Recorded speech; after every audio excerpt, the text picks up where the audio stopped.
চাই। রমজান মাসের দিনের বেলায় কোনো রোজাদার জোহরের নামাজের ওযু করতে গিয়ে অনিচ্ছাবশত যদি কুলি করার সময় দুই এক ফুটা পানি তার পেটে চলে যায়, হয় না কোনো সময় এরকম? বলুন তার কি পরিমাণ গুনাহ হয়? গুনাহ হয় না? এখানেও যদি চাপাবাজ প্রশ্ন করে বসে, গুনাহ না হলে কাজা করতে বলা হয় কেন? এই প্রশ্নের যেই জবাব, আদমের নিষিদ্ধ গাছের ফল খাওয়া গুনাহ না হলে জান্নাত থেকে বের করা হলো কেন, ওই প্রশ্নের সেই জবাব। ক্লিয়ার হয়েছে?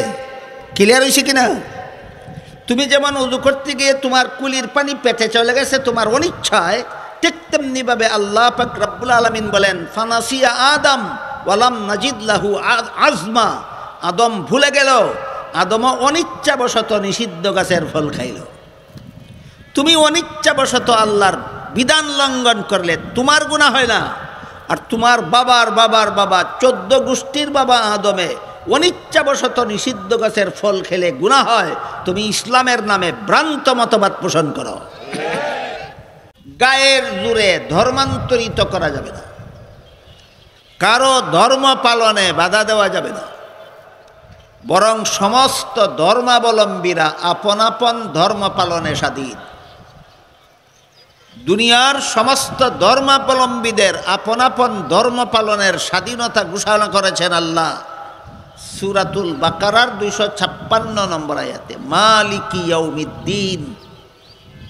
আমার কথাগুলি বুঝে থাকলে বলুন, দিন শব্দের অর্থ এখানে কর্মফল না ধর্ম? এখানে দিন শব্দের অর্থ ধর্ম। সমস্ত ধর্মাবলম্বীরা আপন আপন ধর্ম পালনে স্বাধীন।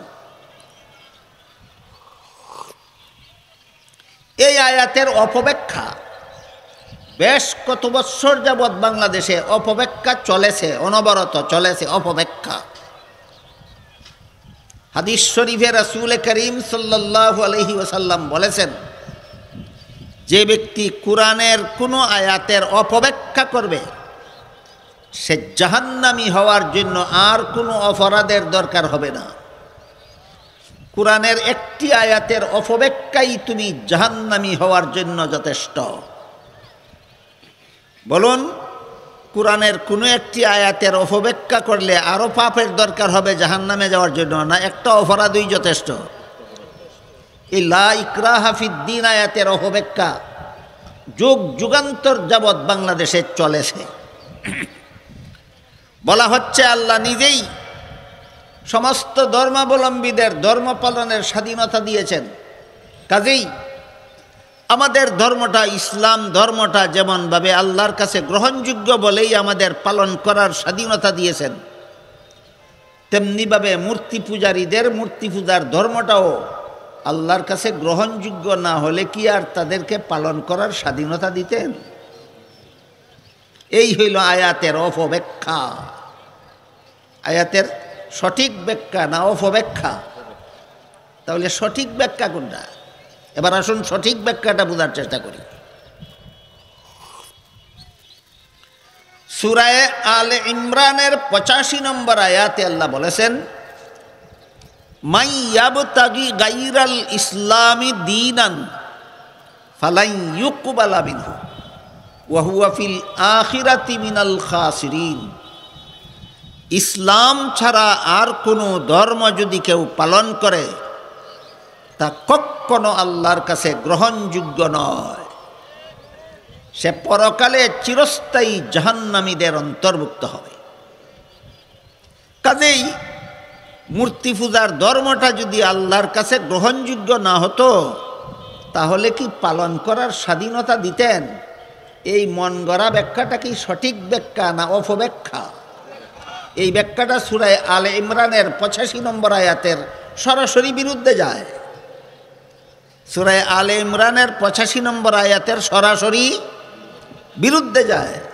জ্বলন্ত প্রমাণ। তুমি কোরআনের মন গড়া ব্যাখ্যা করো, তোমার মতো পাপিষ্টের জাহান্নামে যাওয়ার জন্য আর কোনো পাপ লাগবে না, একটাই যথেষ্ট।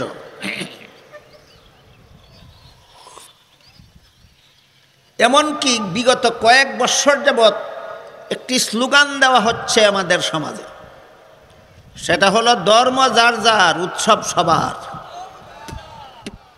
শুনেছেন কোনোদিন কেউ? এই স্লোগান দেওয়া হচ্ছে ধর্ম যার যার, উৎসব সবার। আমি যদি একটু সময়ের জন্য স্লোগানটা মেনে নেই, ধর্ম যার যার, উৎসব সবার, এই স্লোগানের অধীনে মুসলমানদেরকে টেনে নেওয়া হয় হিন্দুদের দুর্গাপূজার অনুষ্ঠানে মিষ্টি খেতে। একটু সময়ের জন্য যদি আমি স্লোগানটা মেনে নেই আর বলি ঠিক আছে, তোমরা যদি হিন্দুদের দুর্গাপূজার মিষ্টি খেতে যাও, তাহলে হিন্দুদেরও তোমাদের ঈদুল আজহার গরুর গোশত খাওয়াও। যেহেতু ধর্ম যার যার, উৎসব সবার, মুসলমান দুর্গাপূজার মিষ্টি খেতে যায়, কিন্তু কোনো হিন্দুকে কুরবানির গরুর গোশত খাওয়াবার কথা বলে না। তাহলে স্লোগানটা কি বাস্তবিকই নিরপেক্ষ না শয়তানি? এই স্লোগানটা শয়তানি ছাড়া আর কিছু নয়। কেউ যদি বলে কৃষিকাজ যার যার, ফসল সবার, কেউ যদি বলে ব্যবসা যার যার, মুনাফা সবার, কেউ যদি বলে চাকুরি যার যার, বেতন সবার, মানবে কোনো পাগল? আর কোনো ছাগলে যদি কয় বিয়া যার যার, বউ সবার, এর মতো ছাগল যেমন দুনিয়াতে আর দ্বিতীয়টা নাই, ঠিক তেমনিভাবে যারা বলে ধর্ম যার যার, উৎসব সবার, এর মতো ছাগলও দুনিয়াতে আর দ্বিতীয়টা নাই।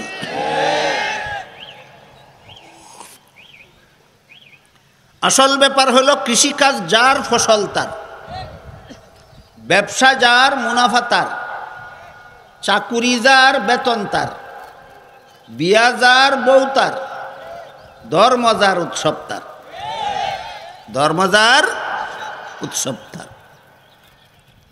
এটা হলো সাম্প্রদায়িক সম্প্রীতির মূল কথা। এটার নাম সাম্প্রদায়িক সম্প্রীতি।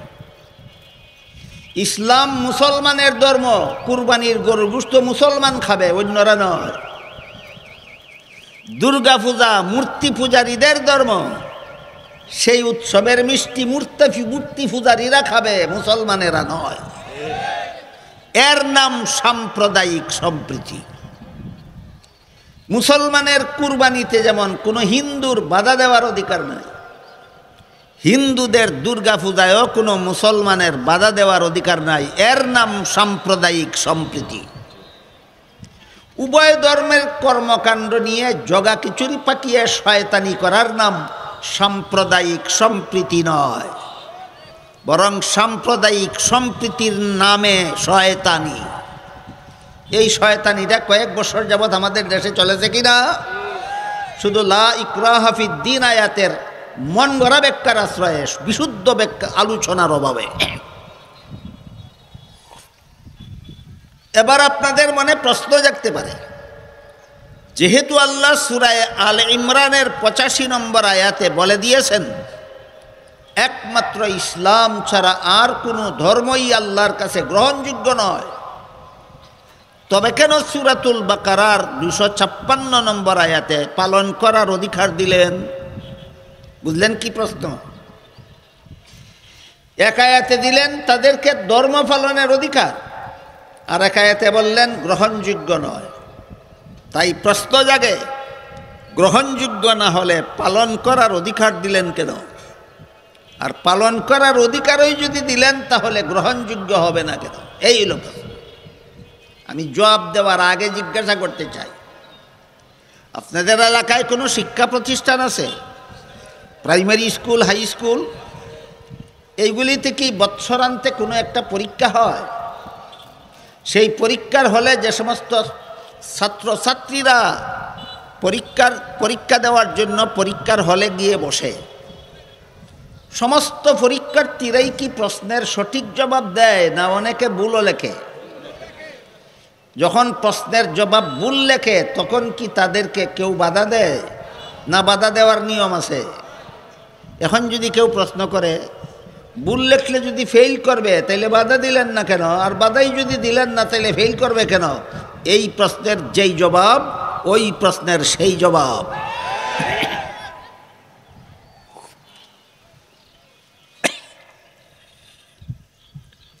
যাদের পেটে পেটে শয়তানি, প্রশ্নের বেড়াজাল সৃষ্টি করতে তারা বড় পটু। এই জন্য এই সমস্ত শয়তানি যাদের পেটে পেটে আছে, এদের এই শয়তানি চক্রান্ত ভেঙ্গে দেওয়ার মতো করে কথাগুলি বুঝতে হবে। পরীক্ষার হলে প্রশ্নের জবাব ভুল লেখলে যেভাবে নিশ্চিত ফেল করবে, তারপরও বাধা দেওয়ার নিয়ম নাই, ঠিক তেমনিভাবে ইসলাম ছাড়া আর কোনো ধর্ম পালন করলে নিশ্চিত জাহান্নামী হবে, তারপরও বাধা দেওয়ার নিয়ম নাই।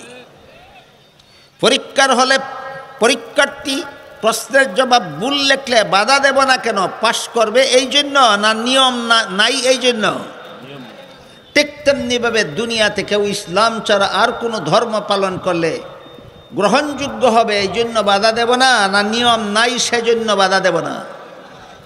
এই সুযোগে যদি কোনো পরীক্ষার্থী ছাত্র ইচ্ছা মতো প্রশ্নের ভুল লেখে, প্রশ্নের জবাব ভুল লেখে, যেহেতু কেউ বাধা দেওয়ার নাই, তাই ইচ্ছা মতো যদি কেউ ভুল লেখে, তাহলে যেভাবে তার কপালে পরীক্ষার ফলাফল গুড়ার ডিম ছাড়া আর কিছু নাই, ঠিক তেমনিভাবে এই সুযোগে যদি দুনিয়াতে কেউ ইসলাম ছাড়া আর কোনো ধর্ম পালন করে, আল্লাহ বলেন ফাহুয়া ফিল আখিরাতি মিনাল খাসিরিন, আখিরাতে তোমার কপালেও জাহান্নাম ছাড়া আর কিছু নাই। কাজে ধর্ম সম্পর্কে এই কথাগুলিও আমাদের সমাজের মানুষের বুঝে নেওয়া দরকার, জীবনভর মনে রাখা দরকার। যাদের পেটে পেটে শয়তানি, এরা যেন আপনাদেরকে এই শয়তানি জালে আক্রান্ত করতে না পারে। দিন শব্দের 1 নম্বর অর্থ কর্মফল, যা মালিকি ইয়াউমিদ্দিন আয়াতে এই অর্থে ব্যবহৃত হয়েছে। দিন শব্দের 2 নম্বর অর্থ ধর্ম, যা লা ইকরাহা ফিদ্দিন আয়াতে দিন শব্দকে আল্লাহ ধর্ম অর্থে ব্যবহার করেছেন। দিন শব্দের 3 নম্বর অর্থ ইসলামের বিশুদ্ধ মতবাদ। ইসলামী পরিভাষায় বলে ইসলামের সহি আকীদা। আপনারা আগে বলুন, সহি আকীদা বললে ভালোভাবে বুঝেন, না ইসলামের বিশুদ্ধ মতবাদ বললে ভালোভাবে বুঝবেন? সহি আকীদা। সূরা শুরার 13 নম্বর আয়াতে আল্লাহ বলেছেন আকিমুদ্দিন। এখানে দিন শব্দের অর্থ কর্মফল নয়, দিন শব্দের অর্থ ধর্মও নয়। এখানে দিন শব্দকে আল্লাহ ইসলামের সহি আকীদা অর্থে ব্যবহার করেছেন। তাই আকিমুদ্দিনের অর্থ হলো ইসলামের সহি আকীদায় অটল থাকো, ইসলামের বিশুদ্ধ মতবাদে অটল থাকো। আয়াত আল্লাহ কেন নাজিল করেছিলেন? স্বয়ং রাসূলের যুগেও অনেক লোক এমন ছিল যারা দাবি করত ধর্ম তাদের ইসলাম, কিন্তু আকীদা পোষণ করত বাতিল। ইসলামের অনুসারী হওয়ার দাবি করা সত্ত্বেও বাতিল আকীদা পোষণ করত। ইসলামের নাম নিয়ে যেন এমন সিনিমিনি কেউ খেলতে না পারে, তাই আল্লাহ সতর্ক করে দিয়ে সূরার 13 নম্বর আয়াতে বলেছেন আকিমুদ্দিন। সত্যই যদি ধর্ম তোমার ইসলাম হয়ে থাকে, তাহলে ইসলামের সহি আকীদায় অটল থাকো, ইসলামের বিশুদ্ধ মতবাদে অটল থাকো, ইসলামের নামে ভ্রান্ত মতবাদ পোষণ করবে না, সাবধান। এবার বোঝা থাকলে বলুন, সূরার 13 নম্বর আয়াতে যে আল্লাহ বলেছেন আকিমুদ্দিন, এখানে দিন অর্থ কর্মফল, না দিন অর্থ ধর্ম, না দিন অর্থ ইসলামের সহি আকীদা? ইসলামের সহি আকীদা। আমাদের বর্তমান সমাজেও লক্ষ লক্ষ মুসলমান আছে যারা ইসলামের নামে ভ্রান্ত মতবাদ পোষণ করে, মনে করে আমার ধর্ম ইসলাম, দাবি করে আমার ধর্ম ইসলাম, আর আকীদা পোষণ করে ভ্রান্ত মতবাদে বিশ্বাসী। এই রকম যত ভ্রান্ত মতবাদে বিশ্বাসী ইসলামের দাবিদার মানুষ বর্তমান দুনিয়াতে আছে, তাদের মধ্যে এক দলের নাম হলো কাদিয়ানি। কাদিয়ানিরা নিজেদের দলের নাম দিয়েছে আহমদিয়া মুসলিম জামাত। মুসলিম জামাত অর্থ মুসলমানের দল, মুসলিম জামাত অর্থ মুসলমানের দল। বলুন, মুসলমানি আকীদা পোষণ করে না কুফরি আকীদা? কি কাদিয়ানীদের কুফরি আকীদা? আকীদাটা কি? আমি যদি জিজ্ঞেস করি আপনাদেরকে যে কাদিয়ানীদের কুফুরি আকীদাটা কি, হয়তো বলবেন নবী মানে না। না, এটা ঠিক নয়। সব নবীকে নবী মানে। আদম আলাইহিস সালাম থেকে নিয়ে মুহাম্মদুর রাসূলুল্লাহ সাল্লাল্লাহু আলাইহি ওয়াসাল্লাম পর্যন্ত যত নবী রাসূল আল্লাহ দুনিয়াতে পাঠিয়েছেন সমস্ত নবীকে কাদিয়ানীরা নবী মানে। তাহলে কাফির হলো কেন, এটা একটা বুঝার মতো ব্যাপার। এই আমাদের বাংলাদেশেও মাঝে মধ্যে এমন কিছু পণ্ডিতের আবির্ভাব হয় যারা বলে কাদিয়ানীরা কলেমা পড়ে, নামাজ পড়ে, রোজা রাখে, হজ করে, মৌলবীরা কাফির বলে কেন? এই সমস্ত পণ্ডিতদের ব্রেইন ওয়াশ করার জন্য সর্বস্তরের মুসলমানের বোঝা দরকার কাদিয়ানী কোন আকীদার কারণে কাফির। আল্লাহ পাক রব্বুল আলামিন সূরা আহজাবের 40 নম্বর আয়াতে আমাদের নবীকে একটি উপাধি দিয়েছেন। সেই উপাধিটা হলো খাতামুন নবিয়্যিন। এই উপাধিটা মনে রাখুন। সূরা আহজাবের 40 নম্বর আয়াতে আল্লাহ আমাদের নবীকে খাতামুন নবিয়্যিন উপাধি দিয়েছেন। আর তিরমিজি শরীফের বর্ণিত হাদিসে রাসূল করিম সাল্লাল্লাহু আলাইহি ওয়াসাল্লাম বলেন, লা তাকুমুস সাআতু হাত্তা ইউবআসা দাজ্জালুনা কাযযাবুনা কুল্লুহুম ইয়াজআমু আন্নাহু নাবিয়্যুন ওয়া আনা খাতামুন নাবিয়্যিন লা নাবিয়্যা বাদি। এর অর্থ হলো রাসূল বলেন, আমার পরে কিয়ামত পর্যন্ত যদি কেউ নবী হওয়ার দাবি করে তাহলে সে হবে মিথ্যাবাদী, দাজ্জাল। কারণ বর্ণনা করে রাসূল বলেন, আল্লাহ যে আমাকে খাতামুন নবিয়্যিন উপাধি দিয়েছেন, এর অর্থ হলো আমার পরে আর কোনো নবী নাই, আমি শেষ নবী। কাজে আমার পরে যেই নবী হওয়ার দাবি করবে সেই হবে মিথ্যাবাদী, দাজ্জাল। এবার দেখুন সূরা আহজাবের 40 নম্বর আয়াতে আল্লাহ আমাদের নবীকে খাতামুন নবিয়্যিন বলেছেন, রাসূল বলে দিয়েছেন এর অর্থ শেষ নবী। কাদিয়ানীরা কি মানে? তাহলে নবী মানে না, না কোরআন মানে না? কোরআন মানে না, কাফির। কাদিয়ানী নবী না মেনে কাফির না, কোরআন না মেনে কাফির। অথচ দাবি করে এরা মুসলমান, এদের ধর্মের নাম ইসলাম। তাই আল্লাহ সূরা আহজাবের 40 নম্বর আয়াতে, তাই আল্লাহ পাক রব্বুল আলামিন সূরা শুরার 13 নম্বর আয়াতে বলে দিয়েছেন, আকিমুদ্দিন, মুসলমান হইয়া থাকলে ইসলামের সহি আকীদা পোষণ করো, ইসলামের নামে ভ্রান্ত মতবাদ পোষণ করবা না। এবার বলুন, কাদিয়ানীরা কুফুরের নামে ভ্রান্ত মতবাদ পোষণ করে না ইসলামের নামে? এই যে আল্লাহ নিষেধ করে দিয়েছেন সূরা শুরার 13 নম্বর আয়াতে, ইসলামের নামে ভ্রান্ত মতবাদ পোষণ করবা না। ভ্রান্ত মতবাদের দুইটা স্তর আছে। একটা স্তর হইল এমন ভ্রান্ত মতবাদ যে ভ্রান্ত মতবাদে বিশ্বাসী হওয়ার কারণে মুসলমান আর মুসলমান থাকে না, কাফের হয়ে যায়। এর উদাহরণ হইল কাদিয়ানী। এর উদাহরণ হইল কাদিয়ানী। আরেক প্রকারের ভ্রান্ত মতবাদ আছে, যেই ভ্রান্ত মতবাদ কোনো মুসলমান অন্তরে পোষণ করলে কাফেরও হয় না, নির্বেজাল মুসলমানও থাকে না। কাফেরও হয় না, নির্বেজাল মুসলমানও থাকে না, বরং সে হয় একজন মুসলমান নামের বেজাল। এটাও ভ্রান্ত মতবাদ। যেমন ধরুন, 1 গ্লাস দুধ, এর মধ্যে যদি আপনি 1 চামচ কেরোসিন তেল ঢেলে দেন, কি পরিমাণ দুধ? 1 গ্লাস দুধ। কেরোসিন তেল কি পরিমাণ? 1 চামচ। সম্পূর্ণটাই কেরোসিন তেল হয়ে গেল না অধিকাংশ বেশিরভাগ দুধ রইল? বেশিরভাগ দুধ রইল। এবার বলুন, এই দুধটা কি পান করা যাবে? কেন?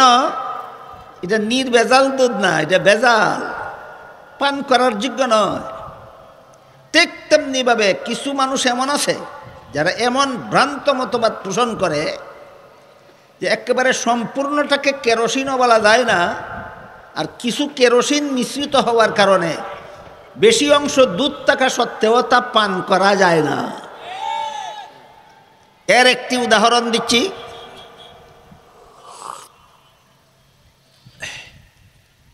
পবিত্র কোরআনের সূরাতুল বাকারার 124 নম্বর আয়াতে আল্লাহ বলেন, লা ইয়ানালু আহদিজ জালিমিন।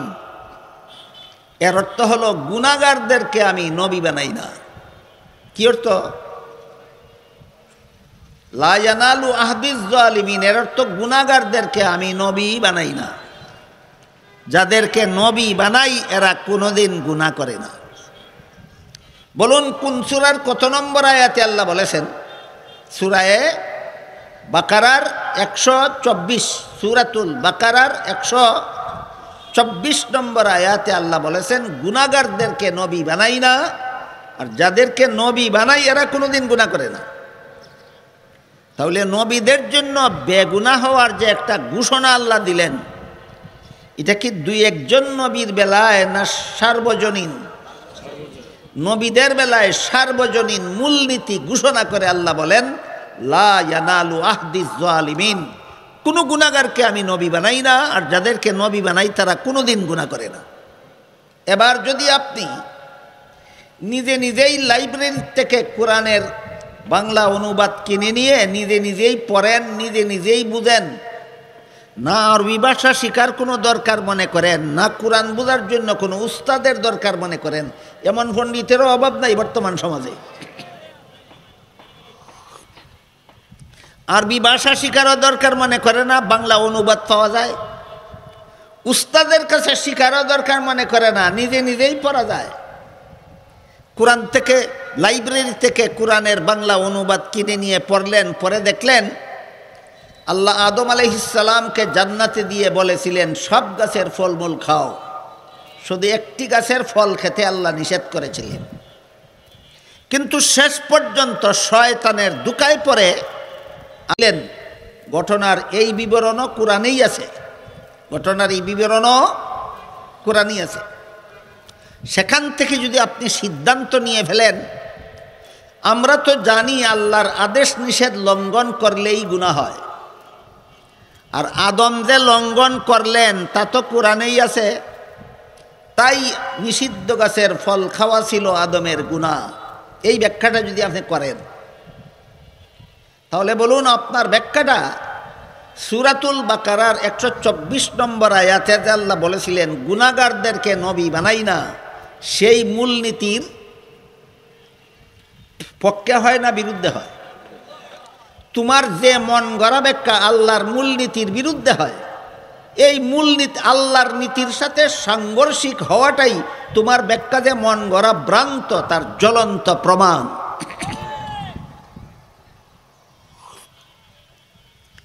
তাহলে জান্নাতে আদমের নিষিদ্ধ গাছের ফল খাওয়ার সহি ব্যাখ্যা কি?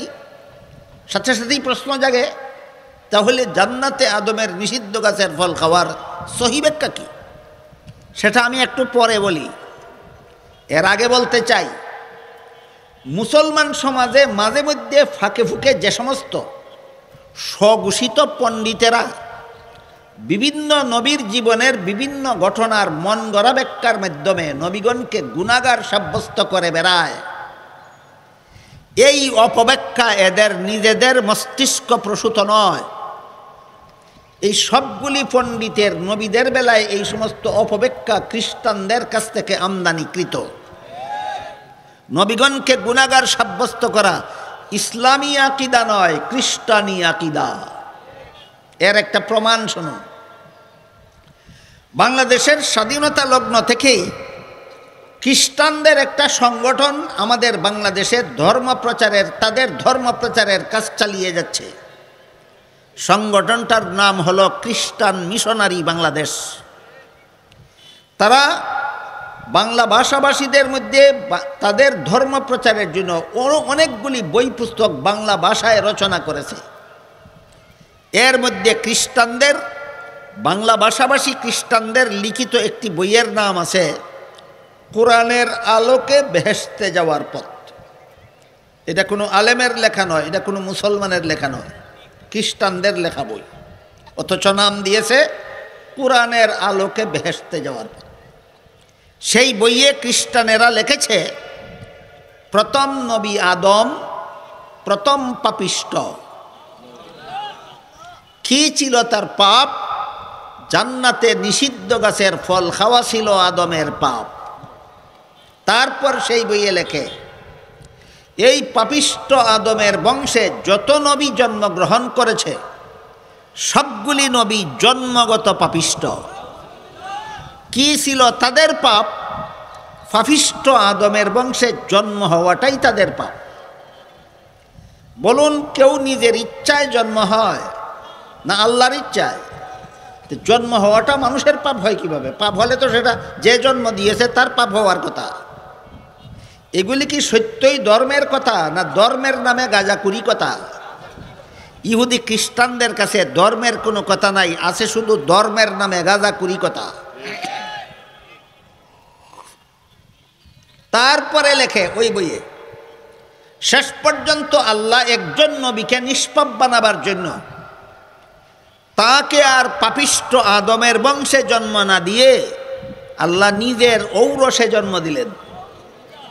তিনি হলেন হযরত ঈসা আলাইহিস সালাম। এই একজন নবী বেগুনাহ হলেন আল্লাহর ঘরে জন্ম হওয়ার কারণে, আর বাকি সবগুলি নবী পাপিষ্ঠ আদমের বংশে জন্ম হওয়ার কারণে পাপিষ্ঠ।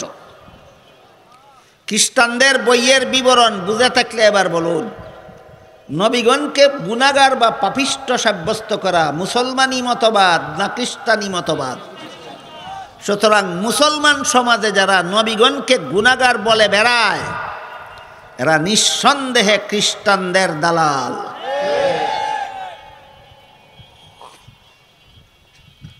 আল্লাহ যে সূরার 13 নম্বর আয়াতে বললেন, আকিমুদ্দিন, ইসলামের সহি আকীদায় অটল থেকো। এবার বলুন, ধর্ম আমার ইসলাম দাবি করার পরও কোনো নবীকে গুনাহগার বললে ইসলামের সহি আকীদায় অটল রইল না ইসলামের নামে ভ্রান্ত মতবাদ? নবীগণকে গুনাহগার সাব্যস্ত করা ইসলামের নামে ভ্রান্ত মতবাদ। এই মতবাদ ইসলামে নাই। যারা প্রচার করে বেড়াচ্ছে এরা খ্রিস্টানদের কাছ থেকে আমদানি করেছে। এবার আমরা বোঝার চেষ্টা করি, তাহলে জান্নাতে আদমের নিষিদ্ধ গাছের ফল খাওয়ার সহি ব্যাখ্যা কি? মনে আছে কথা? জান্নাতে আদমের নিষিদ্ধ গাছের ফল খাওয়ার সহি ব্যাখ্যা কি? ইসলামের বিশুদ্ধ মতবাদে বিশ্বাসী যে সমস্ত মুফাসসিরিনে কেরাম বিগত 1300 বছরে পবিত্র কোরআনের যত তফসিরের কিতাব লিখেছেন, প্রায় সবগুলি তফসিরের কিতাবে জান্নাতে আদমের নিষিদ্ধ গাছের ফল খাওয়ার একাধিক সহি ব্যাখ্যা লেখা আছে, বিভিন্ন সহি ব্যাখ্যা লেখা আছে। এর মধ্যে থেকে একটা সহি ব্যাখ্যা আজকের মতো আমি আপনাদের শোনাই। সেটা হলো, মানুষের কোনো কাজে সওয়াব হয়, কোনো কাজে গুনাহ হয়, দুনিয়ার জীবনে, জান্নাতি জীবনে নয়। মানুষের কোনো কাজে সওয়াব হয়, কোনো কাজে গুনাহ হয়, কোন জীবনে? দুনিয়ার জীবনে। জান্নাতি জীবনের কোনো কাজে সওয়াবও নাই, গুনাহ নাই। এবার বলুন, আদম নিষিদ্ধ গাছের ফল খেয়েছিলেন কোন জীবনে?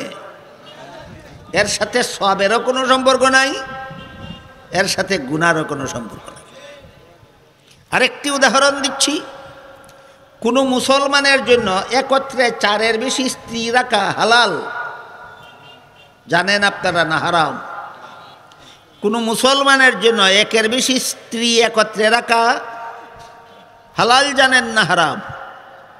হালাল, হারাম। হাদিস শরীফে আল্লাহর রাসূল বলেছেন, জান্নাতে এক একজন মুসলমানকে কমপক্ষে 72 জন স্ত্রী দেওয়া হবে। 4-এর বেশি রাখা যেখানে হারাম, 72 জন হালাল হইল কিভাবে?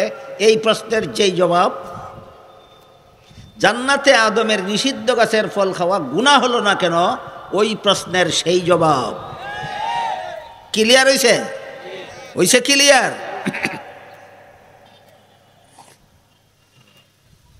উভয় প্রশ্নের একই জবাব। জবাব হলো, মানুষের কোনো কাজে সওয়াব হয়, কোনো কাজে গুনাহ হয়, দুনিয়ার জীবনে, জান্নাতি জীবনে নয়। আদম নিষিদ্ধ গাছের ফল খেয়েছিলেন জান্নাতি জীবনে, এর সাথে গুনার কোনো সম্পর্ক নাই। তোমাকে 72 জন স্ত্রী দেওয়া হবে জান্নাতি জীবনে, এর সাথেও গুনার কোনো সম্পর্ক নাই। এরপরও যারা চাপাবাজি করে বিভিন্ন নবীর জীবনের বিভিন্ন ঘটনার অপব্যাখ্যার মাধ্যমে তাদেরকে গুনাহগার সাজাতে চায়, তারা এখানে এসে প্রশ্ন করে বসে, জান্নাতে নিষিদ্ধ গাছের ফল খাওয়া আদমের গুনাহ না হলে এ কারণে আল্লাহ আদমকে জান্নাত থেকে বের করে দিলেন কেন? প্রশ্ন বুঝেছেন আপনারা? আমি জবাব পরে দেব। আগে বলতে চাই, রমজান মাসের দিনের বেলায় কোনো রোজাদার জোহরের নামাজের ওযু করতে গিয়ে অনিচ্ছাবশত যদি কুলি করার সময় দুই এক ফুটা পানি তার পেটে চলে যায়, হয় না কোনো সময় এরকম? বলুন তার কি পরিমাণ গুনাহ হয়? গুনাহ হয় না? এখানেও যদি চাপাবাজ প্রশ্ন করে বসে, গুনাহ না হলে কাজা করতে বলা হয় কেন? এই প্রশ্নের যেই জবাব, আদমের নিষিদ্ধ গাছের ফল খাওয়া গুনাহ না হলে জান্নাত থেকে বের করা হলো কেন, ওই প্রশ্নের সেই জবাব। ক্লিয়ার হয়েছে? ক্লিয়ার হয়েছে কিনা? তুমি যেমন উযু করতে গিয়ে তোমার কুলির পানি পেটে চলে গেছে তোমার অনিচ্ছায়, ঠিক তেমনিভাবে আল্লাহ পাক রব্বুল আলামিন বলেন, ফানাসিয়া আদম ওয়ালাম নাজিদ লাহু আজমা। আদম ভুলে গেল, আদমও অনিচ্ছাবশত নিষিদ্ধ গাছের ফল খাইল। তুমি অনিচ্ছাবশত আল্লাহর বিধান লঙ্ঘন করলে তোমার গুনাহ হয় না, আর তোমার বাবার বাবার বাবা 14 গোষ্ঠীর বাবা আদমে অনিচ্ছাবশত নিষিদ্ধ গাছের ফল খেলে গুনাহ হয়।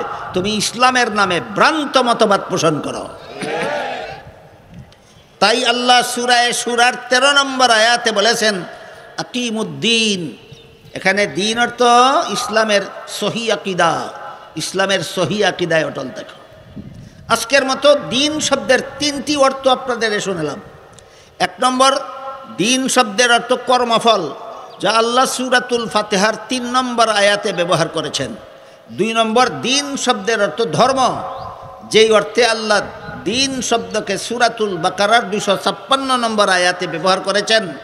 3 নম্বর, দিন শব্দের অর্থ হলো ইসলামের সহি আকীদা, যে অর্থে আল্লাহ দিন শব্দকে সূরার 13 নম্বর আয়াতে ব্যবহার করেছেন। দিন শব্দের 3টি অর্থ বর্ণনা করতে গিয়ে আপনাদের সামনে যে সমস্ত বিষয় আলোচনা করা হলো, আপনারা কি মনে করেন সেগুলির মধ্যে ওয়াজের 3 আলোচ্য বিষয়ের কোনো না কোনোটা আছে? আছে? তাহলে এইটা ওয়াজ মাহফিল। এখান থেকে আল্লাহ আমাদের ইসলামের বিধান শিখে নেওয়ার, বিধান পালনের পুরস্কার জান্নাত, বিধান লঙ্ঘনের শাস্তি জাহান্নাম, 3 কথা বুঝে যেতে পারলে আপনাদের এই পরিশ্রমের বিনিময়ে আয়োজিত ওয়াজ মাহফিল সার্থক। আল্লাহ আপনাদের আমাদের সবাইকে এই মুবারক মাহফিলকে সার্থক রূপে বরণ করার তৌফিক দান করুন। সবাই বলুন আমিন। সুবহান রাব্বিকা রাব্বিল ইজ্জাতি আম্মা ইয়াসিফুন ওয়া সালামুন আলাল মুরসালিন ওয়ালহামদুলিল্লাহি রাব্বিল আলামিন।